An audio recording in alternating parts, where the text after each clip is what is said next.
Hi, this is my teacher interview. I'm Jules Zingrich. I'm Mrs. Reed.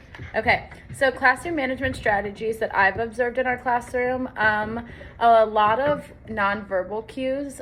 So whether that be body reminders or proximity or eye contact or a look. I think I've seen a lot of those, especially kind of in times of chaos, and the kids have been really receptive to that. They'll know kind of when they see the look or they see the body language. I've also seen a lot of positive praise, so praising students who are following the expectation as opposed to giving reminders to the few or many that aren't.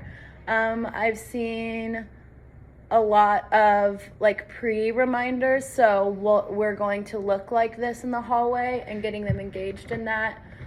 Call and response to kind of bring things back together. I think those are the bulk of what I've seen. We've seen a lot going on here. What strategies do you feel are the most effective and why? So for this class, proximity to them is probably the biggest strategy that I am using or am practicing to use. And then just those nonverbal cues. The students in 5th grade really know what they're supposed to do. It is really more of a matter of just reminding them. I have a lot of attention-seeking kids, so the positive praise is another really good and beneficial use, and that works for all grades. Just giving them those class compliments or being able to kind of build up their confidence that they're doing what they're supposed to do is really important, and it just builds our classroom community of a positive learning environment. Okay, and what strategies, either with this group or in general, do you think are the least effective and why? So the one that is the least effective is when you have students who act like the teacher, who kind of dogpile on a mistake. So something that we've worked really hard on is to not allow students to correct other people. When you kind of turn that over to kids, it can be a positive thing, but most of the time with this group, it's very negative, and it puts a lot more peer pressure. Now, does that mean that wait time is not appropriate? No, it absolutely means that it's appropriate. Sometimes I will stand in the middle of the room and I will, kind of put my hands together, and if I say I'll wait, that is a situation where a lot of the kids will know without necessarily me sharing the expectation, because they understand what's expected, and those gentle small reminders can help. But with this group, that is very hard for them to do, and to do positively. So we're working through that. But I would also say calling them out and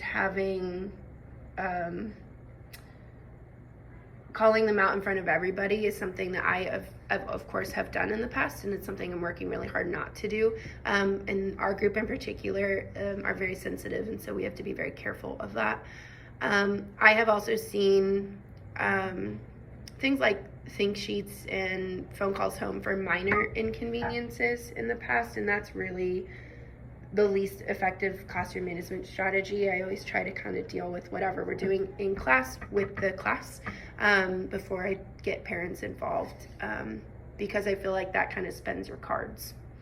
It really says those minor little things are what are going to get your parents called, and that just leads to more, in my opinion, always leads to more chaos. So I use the parents for the big things, the hitting, kicking, screaming, eloping from the room repeatedly.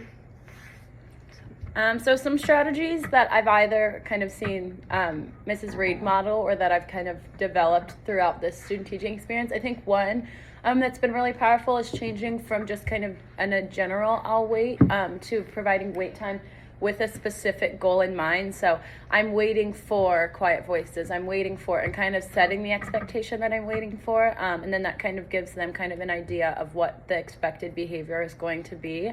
I think I've learned kind of, like she said, the power of proximity with this group. A lot of the times they know exactly what the undesired behavior is that they're doing.